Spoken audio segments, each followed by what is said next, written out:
jamais simple? Pourquoi tu ne rentres jamais dans les cases? Pourquoi même quand on pense t'avoir compris, tu glisses encore ailleurs? C'est étrange, tu vois, parce que les autres, souvent, on les lit vite. Un regard, une attitude, une logique claire. On comprend leurs règles, leurs réactions, leurs limites. Mais toi, tu donnes l'impression d'être une phrase qui change de sens en plein milieu. Une pensée qui refuse de se terminer proprement. Quelque chose qui reste ouvert, même quand tout le monde voudrait fermer. Pourquoi tout est si complexe avec toi? Ce n'est peut-être pas de la complexité. Peut-être que c'est juste de la profondeur mal interprétée. Les gens aiment ce qui est lisible, ce qui est stable, ce qui ne bouge pas trop à l'intérieur. Mais toi, on dirait que ça bouge même quand tu es immobile. Comme si ton silence avait plusieurs couches. Comme si ton absence parlait encore.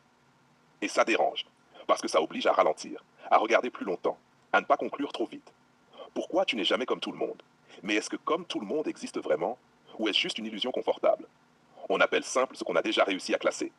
On appelle complexe ce qu'on n'a pas encore réussi à enfermer. Et toi, tu résistes à l'enfermement. Pas forcément par volonté, pas forcément par calcul, mais parce qu'il y a en toi quelque chose qui refuse les définitions rapides. Tu n'es pas une ligne droite. Tu es une trajectoire qui hésite, qui explore, qui revient, qui repart. Et ça, pour certains esprits, c'est insupportable.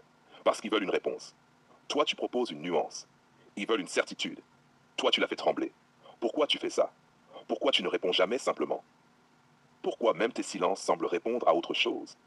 Pourquoi on a l'impression que derrière chaque mot, il y a encore un autre niveau? Peut-être parce que tu ne veux pas trahir ce que tu ressens. Dire simple, parfois, c'est trahir le vrai. C'est écraser des nuances pour rendre les choses acceptables. C'est couper les coins pour rentrer dans un cadre. Mais certaines réalités ne rentrent pas dans les cadres. Certaines émotions ne se résument pas. Certaines personnes ne se traduisent pas. Et toi, tu fais partie de celles-là. Alors tu compliques, sans vraiment compliquer. Tu approfondis sans demander la permission. Et ça crée ce décalage. Les autres veulent une porte. Toi, tu ouvres un couloir. Pourquoi tout semble si intense avec toi? Parce que tu ne fais pas semblant d'être tiède. Il y a des gens qui adoucissent leur présence pour être acceptés. Et d'autres qui laissent leur vérité entière, même si elle déborde. Toi, tu sembles appartenir à cette deuxième catégorie, et ça ne laisse personne indifférent. Soit on s'approche, soit on recule. Mais on ne reste pas neutre. Et c'est là que naît la confusion.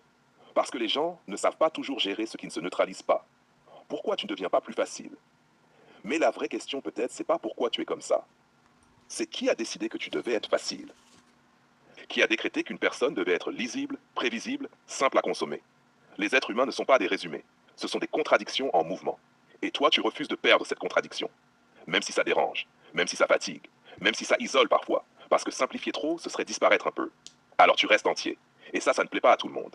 Mais ça a une force, une vraie.